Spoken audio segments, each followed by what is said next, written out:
a vision of the ram, he-goat, and a little horn. That's chapter 8. So, yun ho ang distance. Yun ho ang layo ng chapter 7 sa chapter 8. Dito sa chapter 7, this is the first year of the reign of Belshazzar, the last emperor of Babylon.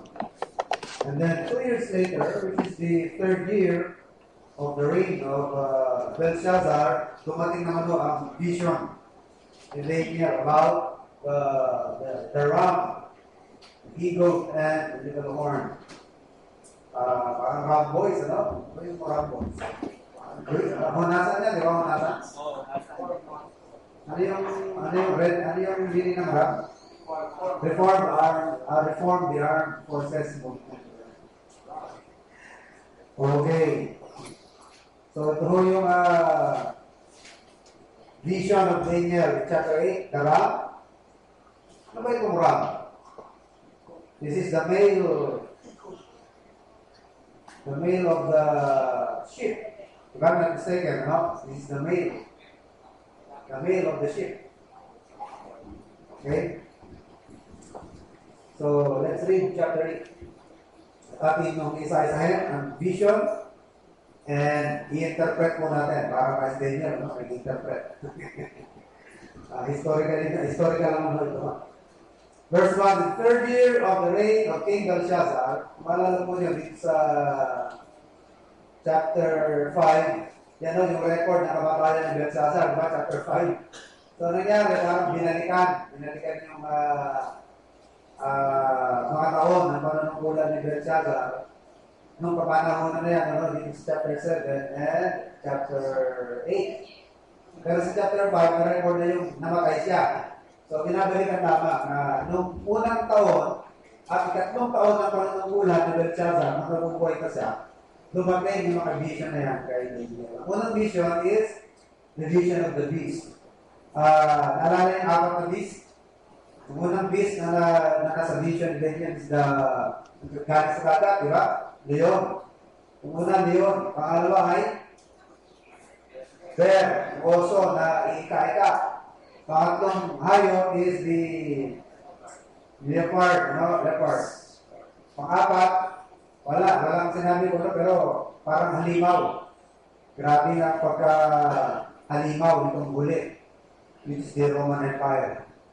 So itong chapter 8, iba na naman ito. Ibang mga beast na naman ang na nakita sa pangitain. No? Hindi ko ito panaginip, kundi pangitain.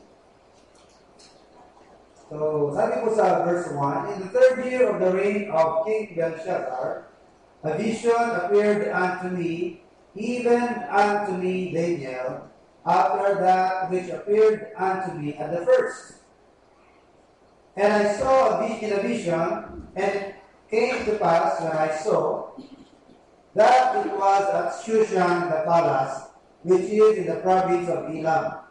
And I saw in a vision, and I was by the river of Ulai. So, saan ho nag-take place ng vision? Sa Shushan. So, Shushan, yan po ang favorite summer, winter capital of the kings of Babylon. Pagka tag-yelo, yan sila. Pero dito sila mga summer palace, di ba? Ano nang mainit. Yan sila ang favorite na puntahan. Kaya ng mga ayayaman, no? Sa mga rest house, kung saan-saan. Summer, kasi ng rest house sa Baguio, o kasi Tagaytay. No? Kung malamig naman ang panahon, meron sila dyan sa mga lugar na maiinit. No? So, it's no problem. Same thing with the kings before, no? So, ito po ang Shushan, it is the favorite winter palace. Andyan ho yung winter palace ng mga kings of Babylon. Ito ang binabanggit dito na river, Ulai. Actually, this is a canal. Ito po ay man-made river. Hindi ito ay natural. Hindi man-made.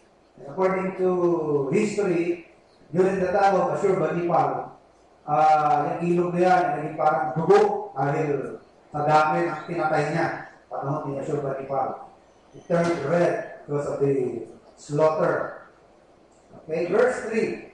Then I lifted up mine eyes and saw, and behold, there stood before the river a ram which had 2 horns.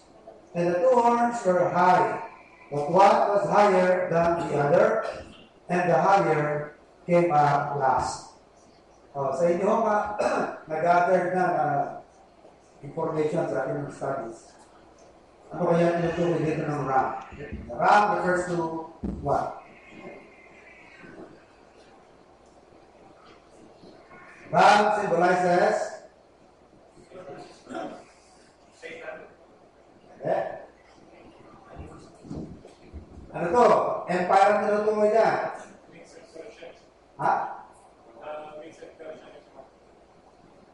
Tignan niyo yung sumay. Doon nyo makikita yung pinaka-idea dyan eh.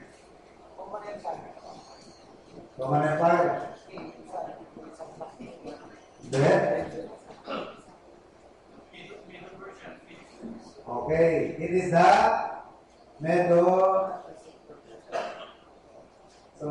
Medo-Persian Empire.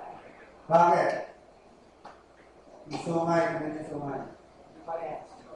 Hindi pantay. At tapos yung mas mataas, nahuli. Di ba ang unang humupo sa Babylon pagkatapos nila Belshazzar, pumalit sa Babylon, di ba? Sila Darius. Pero 2 years lang naman si Darius. Siya yung father-in-law ni Cyrus. Kasi si Cyrus, siya yung nasa campaign. Siya yung nasa pakikipadigma. Siya yung son-in-law ni Darius. Nung tapos na yung pakikidigma, na-conquer na yung gusto niyang i-conquer, at wala na siyang gusto i-conquer, nag-settle down na siya at nang humawak sa empire. Si Cyrus yung British Persian. Pero yung Medes, yung father-in-law niya, which is Darius. So habang nasa campaign siya, nasa pakikidigma, nasa father-in-law niya yung pamamahala sa kingdom. Pero mas mahina ang Medes. Mas mahina ang media kaysa sa Persian. Kaya nung upo na si Cyrus today, siya na yung sumay na mas mahaba. Okay, so that refers to the Medo-Persian Empire. Yung the shorter horn, the beach, and the longer horn was the Persia. Okay? Verse 3, And I lifted up mine eyes, and saw, and behold, there stood before the river a ram which had 2 horns. And the 2 horns were high, but one was higher than the other, and the higher came up last. I saw the ram pushing westward and northward and southward, so that no beasts might stand before him. Neither was there any that could deliver out of his hand, but he did according to his will, and became great. Napakalakas ng Persian Empire ng araw ng Persian Empire. Not no beast, sabi niya, no beast or no kingdom could stand before the ram. Walang makaharang sa kanya. Walang makatalo. Walang makalaban. Why? Yan o kanyang golden age. Yan ang panahon niya. Oras niya. Ika nga, oras na ngayon. Kaso lahat, pagdating ng verse 5, tumayan po natin. Pero ilang beast na lumabas. Verse 5, And as I was considering, behold, an he-goat came from the west on the face of the whole earth, and touched not the ground. And the goat had a notable horn between his eyes. Okay, let's talk about the goat. Ano kaya ang sinisimbolo ng goat? It is the Grecian Empire, the Greek Empire. Okay. Tira niya naman, hindi nakaapak ang paa, nakalutang. Diba? Ano kaya sinisimbolo nung nakaapak ang paa? Sobrang tumulin. Symbolizing the lightning. Yung lightning-like conquest, parang kidnap. Tsaka, very direct yan, coming from the west. Alam niyo ba na ang Greek Empire, kauna-unahang empire na galing sa west? Kasi yung Egypt, Africa yan, di ba? Egyptian Empire. Assyrian Empire, east yan. ang Persian Empire, east din yan. Diba? Ang kauna-unahang Western Empire, malakas, ay galing mo sa Greece. Okay? Nasabi nito, talagang special mention from the West. From the West. Diba? Tawag sa mga puti, Westerners. Tawag sa atin, mga Easterners. Western Hemisphere. Kasi pag natin mo mundo, sa dalawa, ito yung East. Ito yung West. Ang tawag dito, the Western Hemisphere at the Eastern Hemisphere. Ang Western Hemisphere, andyan yung dalawang Amerika. The North and South America, saka yung part of Europe. Ito. So, pagdating naman sa East, yan, Russia, Asia, Philippines, andyan na, Southeast Asia. Kaya parang makakati ko lang ang mga continent sa dalawang hemisphere. Kaya tawag sa atin, Easterners, kasi nasa Eastern Hemisphere tayo. Eastern part, nakalahati ng mundo. Kasi naman mga Westerners, sila nasa Western part na hati ng mundo. Kasi nasa Western Hemisphere sila. Nasa Western nakalahati ng mundo. Okay? Verse 5, And as I was considering, behold, an eagle came from the west, on the face of the whole earth, and touched not the ground. Yung kung touch not the ground, refers to the lightning like parang kidlat ang bilis. Kung maalala nyo, dun sa chapter 7, Greek Empire was symbolized by the leopard, di ba? Ang leopard, notable din sa speed. Kilala sa speed ang mga leopardo. Kumpara mo yan sa bear, kumpara mo sa leon, mas matulin ang leopardo. No? Ganon si Alexander the Great. Imagine, in a matter of 10 years. Mga 10 taon lamang ang kanyang imperyo mula Greece, umabot hanggang India. Gusto pa sana niya kumabante, umayaw na mga sundalo niya. Sabi nila, kailan na tayo titigil? Baka hindi nataawat ang mga si Alexander the Great. Hindi siya naawat. Kaya abot siya ng Pacific Ocean. Doon siguro titigil na siya. Pakahaba na ng Pacific Ocean, 6,000 miles na yun. Pero ang pinasya nila, nasa 2,000 bilyan. Ang pinasya nila, by foot.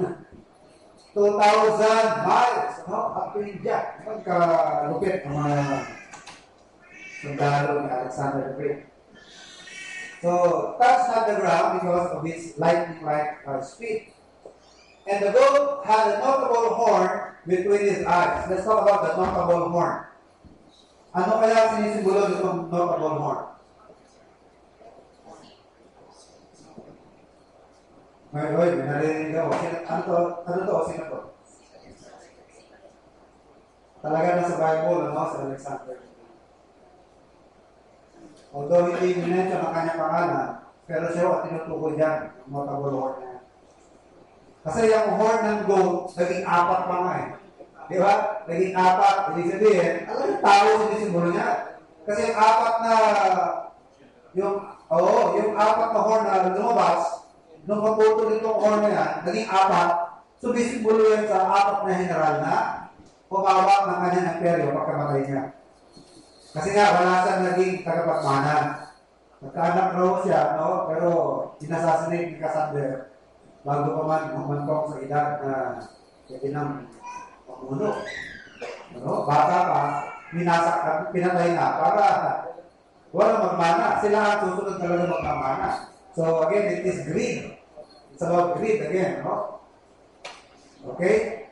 So verse 5, And touched not the ground, and the goat had a notable horn between his eyes, refers to Alexander the Great. Verse 6, And he came to the ram. Ito na.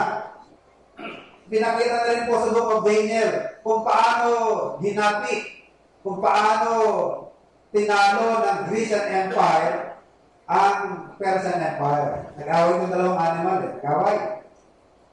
That is recorded in verses 6 and 7. Itong he-goat, verse 6, And he came to the ram that had 2 horns, which I had seen standing before the river, and ran unto unto him in the fury of his power. And I saw him come close unto the ram, and he was moved with choler against him, and smote the ram, and brake his two horns. So naputol yung horn ng ram, no? Yung mahabang pikse. And there was no power in the ram to stand before him, or to stand before the goat. Hindi niya kayang humarap. Parati siyang tumba. Alala ko yung labanan ng kalabaw kagabi, nakunan niyo? Malapit yung kalabaw, no? But he cast him to the ground, and stamped upon him, and there was none that could deliver the ram out of his hand. So in verses 6 and 7, is described here the conquest of the Persian Empire, yung pagkakagapi ng Persian Empire. Actually, historically, it took place in 334, 333, and 331 BC. So yun ang pagkakatalo ng Persian Empire. Kahit ilang ulit niyang subukin na mag-retaliate, mag-counter-attack, hindi talaga siya umubra sa goat. Dahil, wala, kapanahonan na ng goat. Kumbaga, yung panahon ng ram, tapos na. Kahit anong pigil niya dun sa goat, hindi na niya makayanan. And historically, that took place in 334. 333 and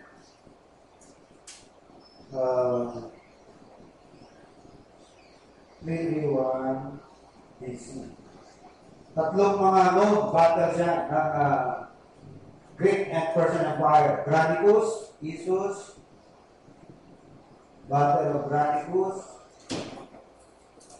Issus, and Gaugamela.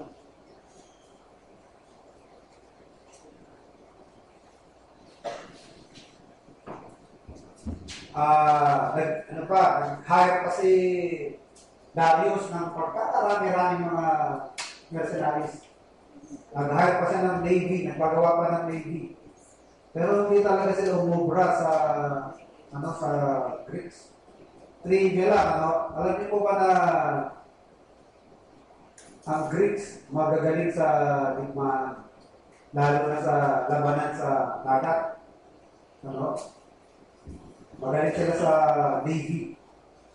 Kasi mula pagkabata, talagang hinaasa ang katawan. Kasi yun ang mindset ng mga Greeks na piniprepare sila na maging patriot, piniprepare sila to defend their country. At wala silang ibang aasahan to defend themselves, kundi sila rin. Kaya pag hiningi ng pagkakataon, lahat, tumasali sa limahan. Ang mga kababaihan, sila yung naghahasa, sila yung gumagawa ng mga arrows, ang mga kalalakihan, sila yung nakikilima. Ang mga Greeks, ang kanilang mga barko na tumalo sa mga boats nila na tumalo sa Navy ni Darius. Maliliit, pero swift. Ang dulo ng kanilang mga boats, matulis yun. Bubugbuin talaga nila talaga sasadyan nilang bubugbuin yung barko ng mga Persians. At pagka binugulo, tutusok yun. At pag tumusok, yun na rin yung pinakasapahan nila para makakyat dun sa barko. Ganon sila, madali sila mag-maneuver. At sa gera, ano mo lalabanan yun? Ang kanilang spear. There was a time na ang kanilang spear, umabot na 12 feet. Hanggang sa mga panahon ni Alexander the Great, umabot siya ng 18 feet. 18 feet na spear. Ang tawag nila dyan, sarisa. They call it sarisa. Kaya kung ordinary spear lang gamit mo, paano ka makakaabot? Kaka-formation nila, iba, dikit-dikit mo sila. Yan kinopya ng mga demolition teams, mga anti-riot.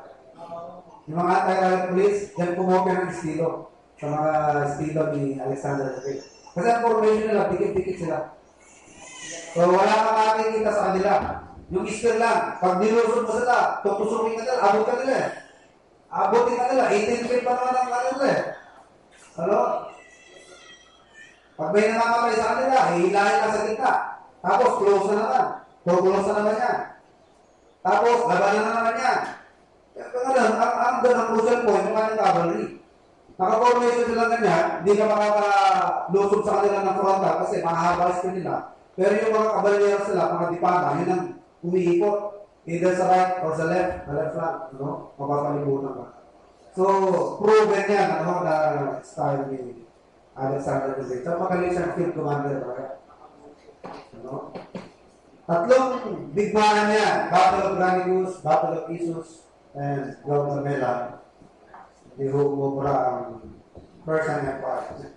Kaya sabi sa verse 8, ano? He cast him down to the ground, verse 7, and stamped upon him, and there was none that could deliver the ram out of his hand, referring to the goat or Greek Empire.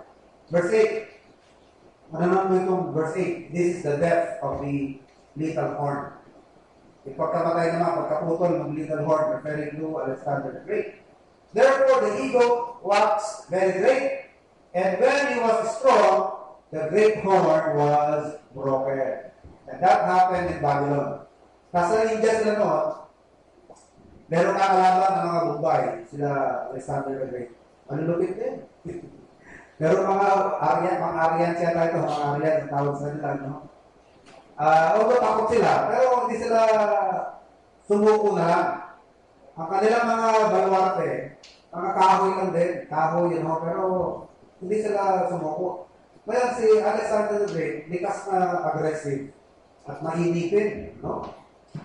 Hirap na hirap silang pasukin yung baluarte. Kasi namamana, yung mga Bombay, pinapana sila sa baba. Sa pagkainit ni Alexander the Great, kumuha ng hagdanan, no? At umakyat siya mag-isa. Pagdating niya sa taas trolley ng baba, nagsosolo siya. Ngayon, habang nagsosolo niya sa loob, nakikipag-espadaan siya, no? Hindi naman sila umubra sa kanya. Magaling siya sa espadaan eh. Nagpapahal na yung nagpapahal na yung mga katawan sa harap niya. Ngayon yung mga sundalo naman niya, parang nahimas-masan sa pagkasyak. Bigla nilang nirealize, nagsosolo yung nila, yung leader sa loob. Nagpanik sila, nag-crumble, unaman sila pa taas. Pero bago sila nakababa, si Alexander na panal ito sa tagiliran. Ano? Tapos, pagdating ng kanyang mga sundalo, pinumera mo siya. Ano? At na-conquer din yung puta ng mga Bombay. Pero, yung arrow, ni poison. I-poison mo yun. Hindi nila agad nila kinuha yun. Kasi pag kinuha yun, ibig sabihin, lalas-lasin na mas malaki. Kasi di sima. Diba? Pag hinulog mo bigla yung arrow, nakaganyan. Diba? Tumama sa kanyang vital organ. Sabi ng kanyang doktor, kung tatanggalin natin agad yan, medyo lalakayan natin ang hiwa dyan. Hihiwain yung kanyang lung o yung kanyang liver at tinamaan. So, pinabayaan lang muna yun. Ano? Pero, nag-survive po siya ng 2 years. So, salit na mag-land trip sila, mag-marcha pabalik, dumana lang mo sila sa tubig, nagbanghawa lang mo sila. At umabot sila sa Babylon. Nakabalik sila ng Babylon. Ano, dito sa Persian Empire. Pero hawak na ng Greek noon niya, no? Doon sa Babylonia. At hindi na siya nakuwi ng Greece. He was at that time 32 years old. 32 años. Sino ba ang 32 dito? Brother Reggie, ilan taong ka na ba? Brother Reggie na 32. Yan, kasi gilan mo na. Brother Reggie, ilan naman ha? 31. 31, parang ikaw lang brad. Hawak na niya empire. Ganon kabata. Imagine, he started being a general at his early 20s, ano? 22 yata, o mga 22. General na siya. He is in the he is the lead commander ng kanyang army ng kanyang tatay, Philip of Macedon. Kaya in a matter of 10 years, umabot na yung kanilang empire from Greece to India. Kaya inalintulan dyan dun sa boat na nakaangat na sa hangin, dahil sobrang bilis, sobrang tulin ng kanilang ginawa, no? Ang matindi naman sa Greek, yung kanilang Hellenization. Ibig sabihin lang ng Hellenization, yung Greek culture, Greek learning, in-spread nila yan kung saan sila mapagpad. Tinuruan nila ng Greek language ang tao, tinuruan ng Olympics, tinuruan ng sports, yung gymnasium, sa mga simalayan eh. 700 years before Christ, meron ng Olympics. Meron ng boxing, meron ng wrestling. So, marami silang pinurumot. Alam niyo ba na maraming ginagamit sa mga eskwelahan ngayon, sa mga universities, kahit sa mga eskwelahan, mga public schools, kahit sa eskwela. Galing pa sa mga Greek yan. Yung mga formula sa geometry. Geometry, di ba? Pagsusukat, Greek yan. Mga calculations nila yan. Kailangan nag-isip ng to measure circumference of any circle. You use this thing called pi. Is equal to 3.1416. Radius times pi. Radius squared. Radius squared times pi times 3.1416. We get the radius, kalahati ng circle. Yan. Ito yan. Nakuha mo yung kalahati niya, square mo lang yan. Radius squared, and then times to...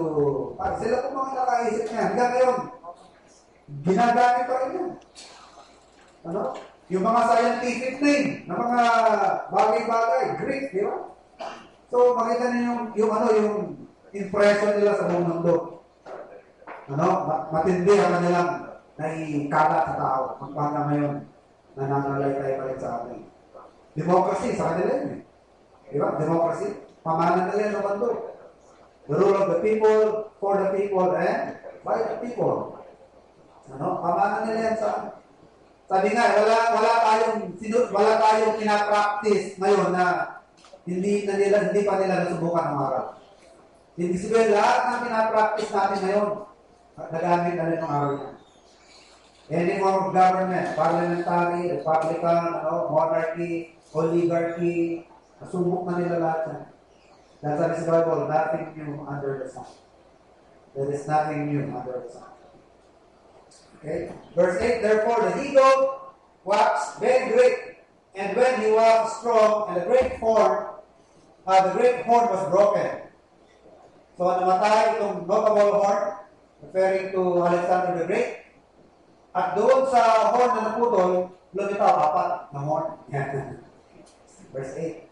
And for it came up 4 notable ones toward the 4 winds of heaven, referring to the 4 generals. Sino naman po yung 4 generals ito?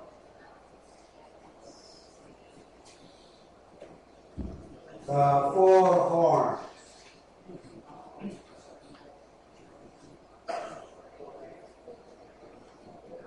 Referring to Ptolemy of Egypt. Kasi nung pinagparti-parti na yung emperor ni Alexander the Great, yung isang bahagi, yung 1/4, napunta kay Ptolemy. At yung bahagi niya, yung Egypt. And then, another part of his kingdom went to Seleucus. Dito naman ang galing mga Seleucids. Ila Antiochus, Epiphanes, Seleucids. At ang nakuha po niyang part ay Syria and Palestine. And then, someone got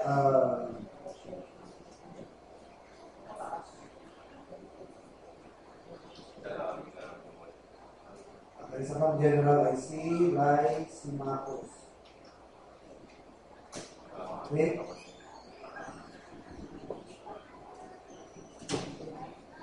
Macedonia. Ewan kung sino nakakuha ng Macedonia. So, Ptolemy. Egypt went to Ptolemy. So, marami po mga naging Ptolemy. Ptolemy 1, Ptolemy 3, Ptolemy 2, Ptolemy 4. So, nagkakamuli itong Ptolemy 4. Siya yung nagpagawa ng Old Testament from Hebrew to Greek. Yung tinatawag na Septuagint Bible. Septuagint. Septuagint Bible from the 70 translators employed by Ptolemy IV to produce an Old Testament from Hebrew to Greek. So nagpagawa kasi gusto ni Ptolemy mabasa ang Biblia. Hindi niya mabasa kasi written in Hebrew. Ngayon, bakit ba mabait ang mga Greeks sa Hudyo? Bakit ba sila mabait? Kasi pagdating nila Alexander the Great doon sa Palestine, may mga priest na lumapit sa kanya at sinabi kay Alexander the Great, alam niyo ba, priest Alexander, na nasa Bible ka? So, sinabi nito mga priest na nasa prophecy ka. Ikaw, Alexander the Great, ay nasa propesya. O kayo mga Ptolemy, kayo mga Seleucus, kayo mga Seleucids, nasa prophecy ang mga Greek. Kayo yung tinutukoy dyan na go. Kayo yan. Kayo yung nasa propesya. Kaya kung si Ptolemy na-interest sa Biblia, no? Kaso lang, hindi nyo mabasa ang Old Testament because it is written in Hebrew. So, nagpa-produce siya ng Old Testament, thank you, Hebrew to Greek. At yun na nga po yung Septuagint Bible. At alam nyo ba, kapatid, na yung mga titles ng Old Testament natin, Septuagint Bible pa rin yan, from the Greeks na naman yan. Yung Genesis, yan, naritain ang pangalan niya. Leviticus, naritain niya. Yung Exodus, mga Septuagint title yan. At alam niyo po ba na yung ating original New Testament was written in Greek? It was written in the Koine Greek. Koine Greek was invented by Alexander the Great. Kasi dalawang klase na Greek, the classical Greek and the Koine Greek. Ang classical Greek, konti lang nakakaintindi niyan, yung mga elitista. Malalalim na Greek yan.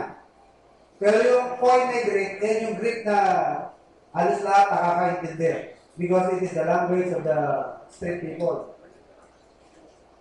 Nagkakaintindihan. Marami dyan, mga jargon, pero nagkakaintindihan. Yan bang mga mayayaman, alam nila yung mga term, yung mga street language ng tao? Diba? Ano ba yung mga example ng mga street language? Na, ha? Oo, ate, hindi, alam ng mga mayayaman.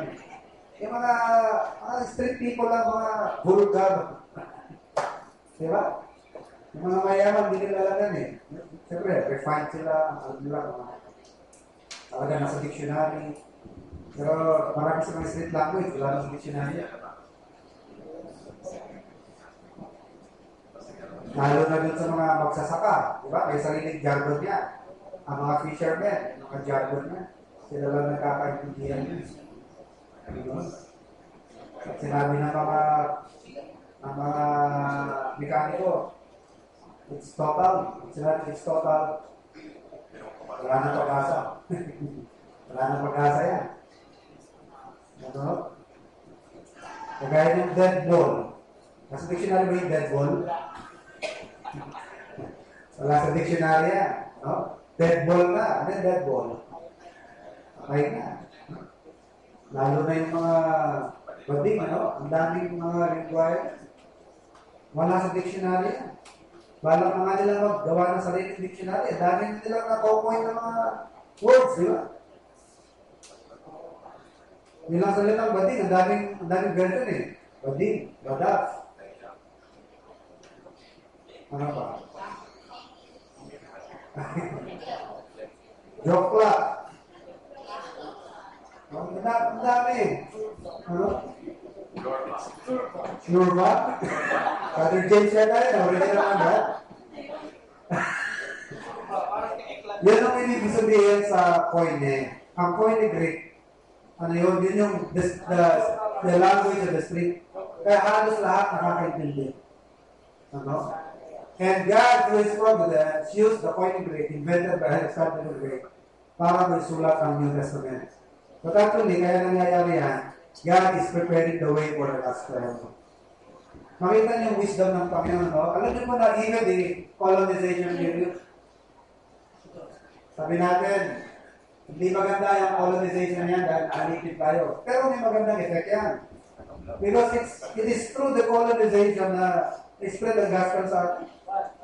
Kung wala yung colonization, baka nakabahan pa tayo ngayon. Baka ano? Baka dito pa rin na sinasamba natin ngayon. Or, baka ngayon, kapares din tayo ng Burma, ng Brunei. Baka Muslim country din tayo. Kasi bago pa yung mga Catholics, Muslim ng Pilipinas, di ba? Nandiyan yung mga dato, nandiyan yung mga raha, mga sultan. Ang may hawak ng Manila doon is Raha Sulaiman, di ba? Raha Sulaiman, ano ba? Lakandula, nanarinig ko, Lakandula. Raha Humabo, di ba mga Muslim yan? Mga raha-raha, mga sultan, mga dato, Muslim yan. Kasi bago dumating mga Kastila, majority Muslim na sa atin. Na-stop lamang ang spread ng Islam. Ano ba mga Kastila? Using sword, di ba? And the cross. Pero naging way yan mga kapatid na dumating pa iba mga colonizers, eventually the Americans. And it is through the Americans that the gospel came to us, the Bible came to us. The first Baptist of the Philippines, nasa Haro. Makikita niyo doon sa mismong simbahan. The first Baptist church in the Philippines. Kaso lang, hindi na ho Baptist ang pangalan niya. Evangelical na. Pero yung tablet, andun pa rin yung tablet, nakadikit pa rin doon. Formerly, the first Baptist church, or the first Baptist church in the Philippines. Nasa Haro, Iloilo. Pero buhay mo yun, hanggang ngayon. Buhay pa. Kaso lang, hindi na ho Baptist ang mga anak. Evangelical na. Ano? Sa labas, meron din. Ha? Meron din sa labas. Ayan. Diyan maraming Baptist. Kaya pumunta kayo sa Negros, ang daming Baptist dyan. Halos, doon lang sa kapuntang silay, may nakita ko doon eh. Silay, may open door, madalahan niya, Maranatha, ang lalaki ng Baptist dyan. Kasi nga, dyan ako ng mga Baptist. Pumunta ang mga Baptist sa Philippines, nauna sila dyan sa pattern niya. Okay, verse 9. And out of one of them came forth a little horn. Let's talk about this little horn. Hindi na ho si Alexander the Great to, kasi si Alexander the Great, nasa verse 8 siya. Yung horn that was broken, diba? The great horn that was broken, that was Alexander the Great. Tapos yung na-broken na yan, naging apat. Ngayon, dyan sa apat na yan, may lumabas na isang horn. Verse 9, and out of one of them, or of these four, came forth a little horn, which waxed exceeding great toward the south, toward the east, and toward the pleasant land. And it waxed great even to the most of the host of heaven, and it cast down some of the host and of the stars to the ground, and stamped upon them. Yea, he magnified himself, even to the prince of the host, and by him the daily sacrifice was taken away, and the place of his sanctuary was cast down. And an host was given him against the daily sacrifice by reason of transgression, and it cast down the truth to the ground, and it practiced and prospered. Palagay nyo, sino yung tinutukoy yan? Sabi natin yung unang word sa verse 7, that was Alexander the Great. But in verse 8, he was broken, namatay na. Pumalit, apat na horn. Pero dyan sa apat na yan, meron naging prominent na isang horn. Naging malakas siya. Palagay nyo, sino tinutukoy niya?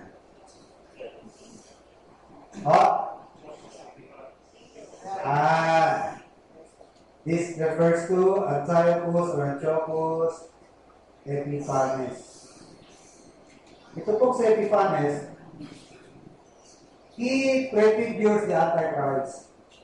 He is not the Antichrist. Hindi siya. Pero he prefigures. Siya po yung nagsisimbolize doon sa Antichristo, the beast. Kita nyo ang ginawa niya sa Holy Land. Yung ginawa sa Holy Land. Verse 10, and it waxed great even to the host of heaven, and it cast down some of the host and of the stars to the ground, and stamped upon them. He magnified himself even to the prince of the host, and by him the daily sacrifice was taken away. Anong natigil? Yung sacrifice sa temple, asan ba yung temple? So it was in Jerusalem. Meaning, isa ito sa mga Seleucids. Kasi ang mga Seleucids, sila yung nakamana ng Syria at ng Palestine. Sila yung nakamana niyan. Nung pinagparti-partihan nila, yung empire ni Alexander the Great, nagpunta sa mga Seleucids, Palestine, in Syria. So Palestine, yun yung Israel, di ba? Andiyan ang temple in Palestine. So he caused the daily sacrifice to cease. Ganun din ang gagawin ng Antichrist sa 7 years tribulation. Yung first 3.5 years, mabalik pa yung Antichrist. But at the middle of the week, he will break the covenant and he will cause the sacrifice to stop. Titigil yung sacrifice doon sa temple.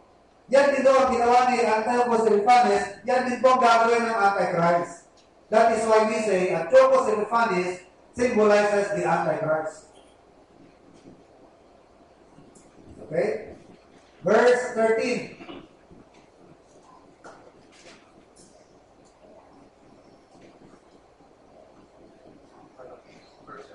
Then I heard one saint speaking, and another saint said unto that, a certain saint which spake, how long shall be the vision concerning the daily sacrifice, and the transgression of desolation, to give both the sanctuary and the host to be trodden underfoot? And he said unto me, unto 2,300 days, then shall the sanctuary be cleansed. So ilan yan? That is, how many days? 2,300. Itong 2,300 days corresponds to, nagkakamali, 3 years and 1/2. The last remaining half of the tribulation. Pero, historically, nangyari ito. Kasi ang ginawa ni Antiochus Epiphanes, he desecrated the temple instead of sacrificing goat or ram. Ang in-offer po niya ay baboy. Ang baboy, isa ka na yan, kadiri sa mga Israelites. Hindi sila hawak niyan, hindi sila kakain niyan.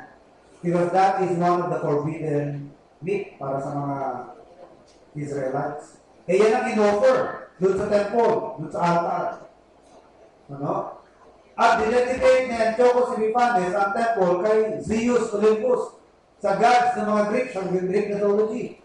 It was offered to Zeus. Ano? At gano'ng katagal yan? 2,300 days or 3.5 years. But at the end, it will be cleansed. So, in the future, mangyayari yan, ano? Doon sa tribulation.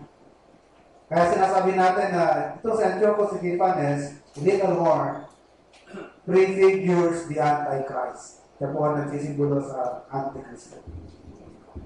Verse 16. And I heard a man's voice between the banks of Ulai, which called and said, Gabriel, make this man to understand the vision. So he came near where I stood, and when he came, I was afraid and fell upon my face.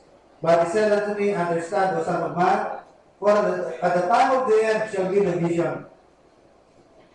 So makikita po natin na itong nangyayari dito kay Epiphanes, although nangyari ito historically noong kapanahonan ni Antiochus Epiphanes, meron po itong historical importance, itong prophetical importance. Meaning, sinisimbolize na nito ang mangyayari sa tribulation. Bakit? Nakikita niyo yung mga terms na ginagamit dyan. The time of the end. Diba? The time of the end. Verse 18. Now, as he was speaking with me, I was in a deep sleep on my face toward the ground. But he touched me and set me upright and said, Behold, I will make thee know what shall be in the last end. Ano nyo ha? Last end, ano yung una sa verse 18, 17? Time of the end. Tapos sa 19, the last end of the indignation. For at the time appointed, the end shall be. Diba? Puro ito end times. Puro eschatology ito, eschatological. Although, historically, nangyari ito during the time of Antiochus Epiphanes, nung kapanahonan ng Greek Empire, pero meron pa itong isa pang significance prophetically na hindi pa nangyayari. Na mangyayari lamang yan sa Great Tribulation time, sa 7 years tribulation. So, at the time appointed, the end shall be.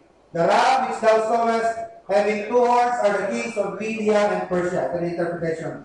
And the rough goat is the king of Grecia. And the great horn that is between his eyes is the first king. The first king was Alexander the Great. Kasi yung tatay niya, although he's a king, he is the king of Macedon. Pero the entire Greece, it was Alexander, Philip of Macedon. So, tinutukoy dito that the first king of Greece is Alexander the Great. Now that being broken, whereas 4 stood up for it, 4 kingdoms shall stand up out of the nation, but not in his power. Hindi katulad ng power ng naunang hari. Now, in the latter time of their kingdom, when the transgressors are come to the full, a king of fierce countenance and understanding dark sentences shall stand up. And his power shall be mighty, but not by his own power. And he shall destroy wonderfully, and shall prosper, and practice, and shall destroy the mighty and the holy people. Ito nga si Antiochus Epiphanes, prefiguring the Antichrist. And through his policy, also he shall cause craft to prosper in his hand. And he shall magnify himself in his heart, and by peace shall destroy many. He shall also stand up against the Prince of Princes, according to the Lord Jesus Christ. But he shall be broken without hand. And the vision of the evening and the morning, which was told, is true. Wherefore shalt thou have the vision, for it shall be for many days. And I, Daniel, fainted, and I was sick certain days. Afterward I rose up and did the king's business, and I was astonished at the vision, but none understood it. Pero ngayon, alam na natin. Noong panahon niya, sila nakakaintindi. Pero tayo ngayon, alam na natin. Na yung 2,300 or 2,300 days, ang fulfillment yan is sa last part ng 7 years tribulation. When the Antichrist shall cause the daily sacrifice to stop. Papatigil niya. At gagawa siya ng maraming mga kababalaghan. He will cause himself to be worshipped. Papasamba niya ang kanyang sarili. So yan mga kapatid, ang talagang end fulfillment niya dun po sa 7 years tribulation. So, patuloy po natin yan, some other time, like tumayo, kasi po sa ating palangin. So we all rise, please. Heavenly Father, thank you for the time you spent in our Sunday school. We pray, God, for the Holy Spirit to continually work in our needs, especially to the hearts of anyone who might be here who is not yet saved. We pray, God, that you bless each one of us with the messages that we will be hearing, oh God, we will strengthen our hearts and our faith. Pray, God, for those who are sick among us, sana po tulungan us sa kanilang mga karamdaman, and those who are in deep problems, deep troubles, may help each one of us. All these things, Father, we ask and pray in Jesus' name. Amen. Salamat po, kayo po'y makaupo na. Tawagin po natin natin. Maraming salamat, Pastor. At medyo interesting po yung topic natin. Marami pong hindi mahilig sa history, pero actually,